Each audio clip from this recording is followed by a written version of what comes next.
नमस्कार, जय भीम, सत श्री अकाल, आदाब। मैं उमेश करुण और आप देख रहे हैं बीएच न्यूज नेटवर्क।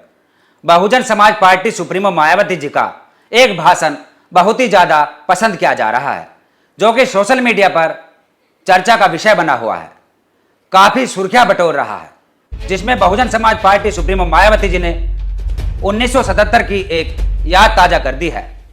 यानी 1977 में जो कि हरिजन शब्द के ऊपर मायावती जी ने एक सवाल खड़ा किया था कि यदि हम हरिजन की औलाद है तो क्या आप शैतान की औलाद है।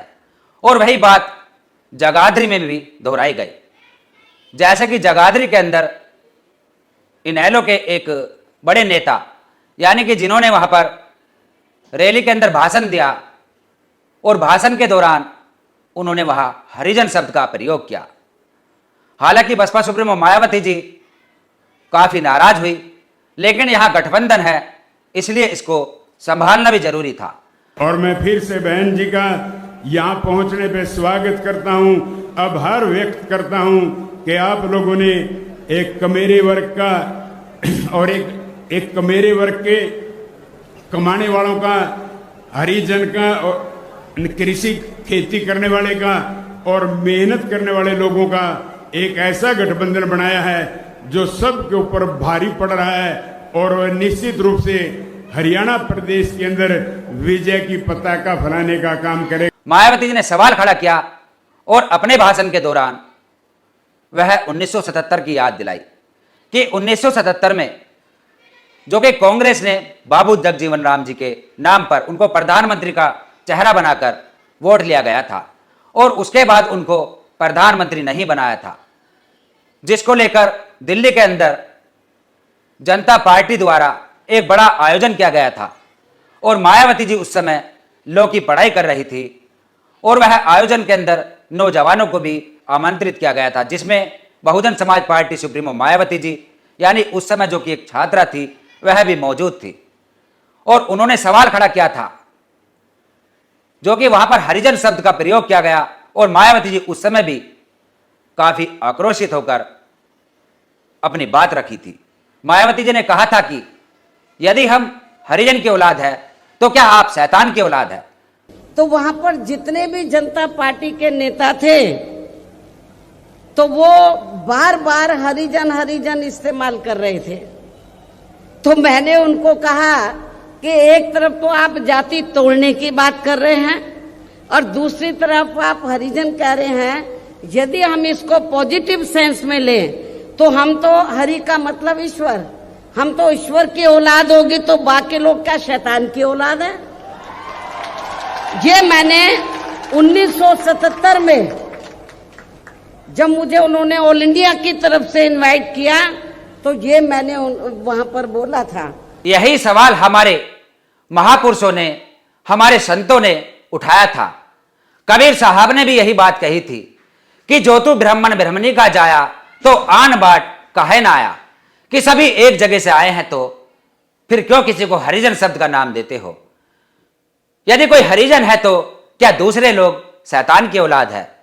तो उधर ही जो जनता पार्टी के जो नेतागण लोग थे उन्होंने माफी मांगी और कहा कि मैंने बोला कि आपको सरकार संविधान से चलती है और संविधान के हिसाब से आप लोगों को जो वीकर सेक्शन के लोग हैं तो उनको अनुसूचित जाति जनजाति और अन्य पिछड़ा वर्ग बोलना चाहिए, तो ये ज्यादा बेहतर होगा। उनको रियलाइज करना पड़ा और ये कहना पड़ा कि बहन जी जो बोल रही है वो सही बोल रही है। और यह बहुत बड़ी बात है कि बसपा सुप्रीमो मायावती जी उस समय काफी हाईलाइट हुई थी और आज भी 1977 का वह जो मायावती जी द्वारा एक बड़ा एक्शन लिया गया था जो कि आज हरियाणा के अंदर देखने को मिला। वहीं हम आपको बता दें कि आखिर हरिजन शब्द के पीछे की सच्चाई क्या है। जैसे कि समय समय पर बहुजन समाज के एक्टिविस्ट मंचों के माध्यम से बताते रहे हैं कि एक हरिजन शब्द जो है, जो कि गांधी जी द्वारा प्रयोग किया गया था और थोपा गया था जबरदस्ती आज के SC ST के ऊपर, यानी दलित आबादी के ऊपर। और इसके ऊपर यदि हम इतिहास के अंदर जाए तो इतिहास के अंदर बताया जाता है कि देवदासी प्रथा थी भारत के अंदर बहुत सारी ऐसी गली सड़ी व रूढ़िवादी प्रथाएं थी, जिनमें से एक बाल विवाह प्रथा थी, देवदासी प्रथा थी, और उन्हीं से लिया गया एक हरिजन शब्द भी, जो कि आपको देखने को मिलेगा कि उस दौरान जो कि मंदिर के पुजारी होते थे, जो मंदिर के अंदर कन्याओं को देवदासी बनाकर रखते थे, और उनसे जो संतानें पैदा होती थी, यानी नाजायज संतानें पैदा होती थी, उनको हरि की औलाद बता दिया जाता था कि हरि की औलाद है, जिससे कि कोई सवाल खड़ा न कर सके कि इन कुंवारी लड़कियों के, इन कुंवारी कन्याओं के आखिर बच्चा कहां से पैदा हुआ, इनका पिता आखिर है कौन। तो इसमें वह चालाक धूर्त मंदिर के पुजारी, जो कि अपने पाप को छुपाने के लिए, अपने इस बड़े घिनौने अपराध को छुपाने के लिए, उन कन्याओं से हुई संतान को हरि की औलाद बताते थे कि हरि की औलाद है, ये हरिजन है। और ये गंदा शब्द, ये इतना भद्दा शब्द कौन स्वीकार करेगा भला। यानी जो जागरूक है, जो इतिहास के बारे में थोड़ा बहुत जानता है, जिसको पता है कि आखिर किस शब्द का क्या अर्थ होता है, वह इसको क्यों स्वीकार करेंगे। इसका तो विरोध होगा ही होगा। और इसलिए बसपा सुप्रीमो मायावती जी ने इस शब्द को पहले से ही जानकर, और राजनीति के अंदर सारी बातें नहीं खोली जाती, क्योंकि सभी का वोट लेना होता है, तो इसलिए उस नेता को, जो कि हरियाणा के इनेलो के प्रदेश अध्यक्ष भी रहे हैं, उस नेता को लताड़ लगाई और उसको समझाया कि आप संविधान को ठीक प्रकार से पढ़ो, कि संविधान के अंदर हरिजन शब्द का कहीं भी किसी भी प्रकार का उल्लेख नहीं है। और हरिजन शब्द की जो हमने आपको सच्चाई बताई, यह सच्चाई वाकई में ही आप यदि इतिहास को खंगालेंगे तो इतिहास के अंदर जो यहाँ बाल विवाह प्रथा थी, जो यहाँ पर देवदासी प्रथा थी, उसी से ही लिया गया, उसी का ही एक नतीजा है ये हरिजन शब्द। इस खबर पर आपका क्या कहना है, कमेंट्स में अपनी प्रतिक्रिया जरूर दें और देखते रहिए BH न्यूज नेटवर्क। फिर मिलेंगे एक बड़ी खबर के साथ। जय भीम, जय संविधान, जय विज्ञान। धन्यवाद। क्योंकि मुझे याद है सन 1977 में जब मैं वकालत की पढ़ाई कर रही थी, LLB फर्स्ट ईयर की स्टूडेंट थी, दिल्ली यूनिवर्सिटी से पढ़ रही थी। 1977 में जनता पार्टी की सरकार बनी और इन्होंने वोट क्या कह के लिया था कि हम स्वर्गीय श्री बाबू जगजीवन राम जी को देश का प्रधानमंत्री बनाएंगे, जिसको कांग्रेस ने नहीं बनाया।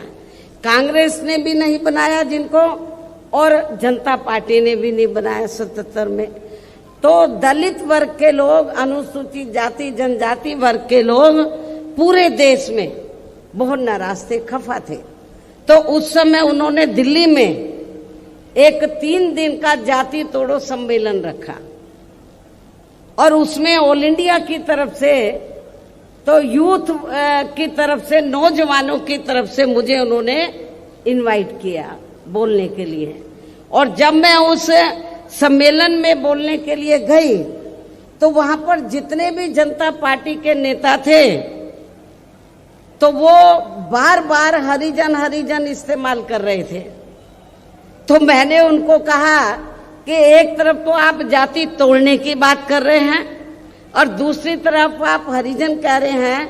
यदि हम इसको पॉजिटिव सेंस में लें तो हम तो हरि का मतलब ईश्वर, हम तो ईश्वर की औलाद होगी, तो बाकी लोग क्या शैतान की औलाद है। ये मैंने 1977 में जब मुझे उन्होंने ऑल इंडिया की तरफ से इनवाइट किया, तो ये मैंने वहां पर बोला था।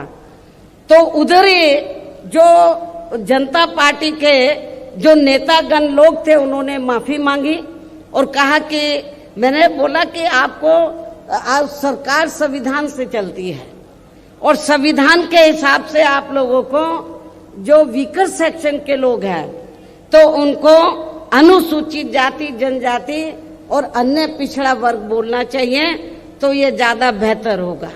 उनको रियलाइज करना पड़ा और ये कहना पड़ा कि बहन जी जो बोल रही है वो सही बोल रही है।